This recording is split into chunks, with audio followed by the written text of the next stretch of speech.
Nak beli rumah pertama di Malaysia ni, nampak macam pening kan? Banyak sangat benda nak kena fikir. Tapi jangan risau, dalam perkongsian kali ni, kita akan pecahkan proses yang rumit tu kepada 5 langkah yang mudah dan senang faham. Jom! Okey, kita mulakan dengan soalan paling popular sekali. Soalan yang semua orang tanya. Kalau gaji saya RM3,000, rumah harga berapa yang saya mampu beli? Ini memang soalan cepu mas dan kita akan cari jawapannya sama-sama. Sebelum kita rambang mata tengok rumah-rumah cantik kat online tu, ada satu benda yang paling penting kena buat dulu. Apa dia? Kena cek kesihatan keuangan kita sendiri. Anggaplah ini macam kita siapkan tapak yang kukuh sebelum nak bina rumah. Wish, ini ayat yang paling kita tak nak dengar dari bank kan? Terus rasa macam dunia gelap sekejap. Tapi apa benda sebenarnya CCRIS dan CTOs ni? Kenapa bank takut sangat dengan dua benda ni? Relax, jom kita bedah siasat supaya anda lebih bersedia. Okey, apa beza CCRIS dengan CTOS ni? Senang cerita macam ni. CCRIS ni laporan rasmi dari bank negara. Dia cuma rekod cara kita bayar hutang dengan bank untuk 12 bulan terakhir. Kalau bayar cantik, rekod pun cantik. CTOS pula, dia macam makcik bawang sikit. Dia kumpul maklumat dari banyak tempat, termasuk rekod mahkamah, bil utility yang tertunggak dan macam-macam lagi. Jadi, bank akan tengok dua-dua laporan ni untuk tahu boleh percaya ke Mamat atau Minah ni untuk bayar hutang. Sekarang, jom kita belajar sikit bahasa bank. Benda paling penting ialah DSR atau nama panjang dia, Nisbah Khidmat Hutang. Bunyi macam canggih tapi sebenarnya simple je. Ia cuma kiraan berapa peratus dari gaji bersih kita yang habis untuk bayar semua hutang bulanan. Formula dia, jumlah semua hutang bulanan bahagi gaji bersih darab 100. Kebanyakan bank, dia tak nak DSR kita lebih dari 60 hingga 70%. Kalau lebih, memang red flag lah untuk diorang. Jom kita buat kira-kira sikit. Bayangkan gaji bersih anda RM3,000. Bank pula kata had DSR dia 70%.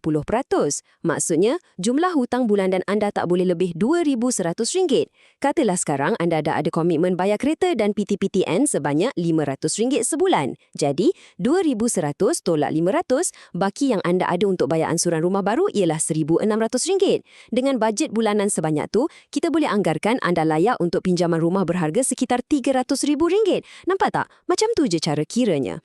Okey, kita masuk langkah kedua. Anda dah tahu bajet pinjaman. Tapi, saya nak ingatkan, harga rumah yang anda nampak dalam iklan tu, itu baru permulaan je. Ada banyak lagi kos tersembunyi yang anda kena sediakan duit cash. Jom kita tengok apa dia kos-kos ni. Kos tersembunyi pertama yang paling besar, duty stamp atau orang panggil stamp duty untuk Memorandum of Transfer MOT. Anggap sini macam cukai yang kita bayar pada kerajaan untuk tukar nama geran rumah tu jadi nama kita. Dan macam yang anda boleh tengok kat jadual ni, cukai dia bukan flat rate tau. Lagi mahal rumah, lagi tinggi peratus cukai yang kena bayar. Jadi, berapa sebenarnya? Kalau rumah harga RM750,000, duty stamp untuk pindah milik dan juga untuk perjanjian pinjaman bank boleh cecah dekat RM20,000 tau. Banyak tu. Dan ingat, ini kena bayar guna duit simpanan, bukan masuk dalam loan. Selain duty stamp, ada lagi yuran guaman. Ini untuk bayar peguam yang sediakan semua dokumen penting, terutamanya perjanjian jual beli atau SPA. Macam duty stamp juga, yuran ni dikira secara berperingkat ikut harga rumah.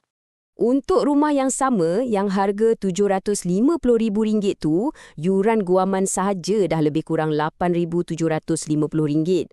Jadi, kalau kita campurkan dengan duty stamp tadi, total duit cash yang kena ada dah hampir RM30,000. Dan ini belum kira deposit 10% lagi tau. Nampak tak betapa pentingnya ada simpanan? Baik, sekarang bajet kita dah faham, kos-kos tersembunyi pun kita dah tahu.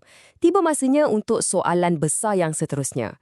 Nak beli rumah baru yang fresh from oven, terus dari pemaju, atau nak beli rumah subsale, yakni rumah second hand dari pemilik sedia ada. Jom kita timbang tara. Rumah baru atau rumah subsale, mana satu pilihan hati? Jawapannya sebenarnya bergantung pada diri anda sendiri, keperluan, bajet dan paling penting, berapa cepat anda nak masuk rumah tu. Tak ada pilihan yang betul atau salah, cuma ada pilihan yang paling sesuai untuk situasi anda. Okey, jom kita tengok perbezaan utama. Rumah baru memang best sebab semua baru, tapi kena tunggu lama. Kadang-kadang 2-3 tahun baru siap. Rumah subsil pula cepat. Dalam 3 hingga 6 bulan dah boleh dapat kunci. Tapi mungkin kena sediakan duit lebih untuk renovation. Dari segi risiko pula, beli rumah baru risikonya projek terbengkalai. Kalau rumah subsil, risikonya mungkin ada kerosakan tersembunyi yang kita tak nampak masa viewing. Jadi, kena fikir masak-masak. Alright, keuangan peribadi kita dah cek dan dah kukuh. Tapi itu baru separuh cerita, tuan-tuan dan puan-puan. Keputusan membeli rumah yang bijak ni bukan setakat tengok poket kita je. Kita kena jadi pemerhati pasaran hartanah juga. Jom kita tengok apa cerita pasaran sekarang. Nah, ini dia. Menurut data kerajaan, harga purata rumah di Malaysia pada suku pertama tahun 2025 ialah RM490,376. Macam, angka ni boleh bagi kita gambaran kasar tentang pasaran dan bantu kita bandingkan sama ada rumah yang kita idamkan tu overpriced atau tidak. Pernah dengar tak orang sebut-sebut pasal OPR?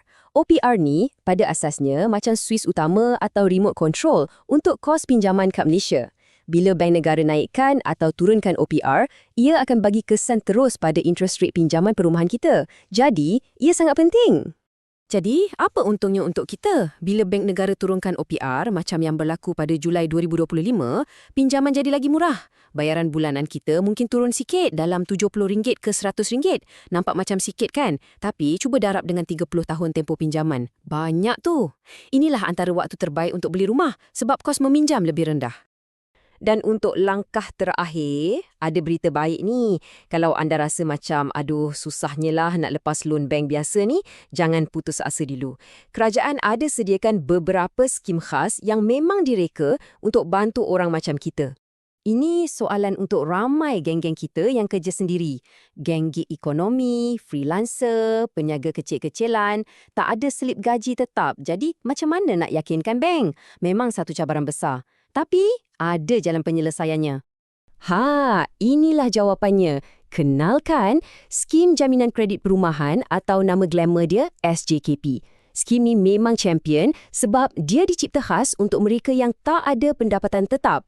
Syaratnya mudah je, warga negara Malaysia, pembeli rumah pertama dan paling penting, rekod kredit anda bersih untuk 2 tahun kebelakangan ni. Kalau anda penuhi kriteria ni, anda layak memohon.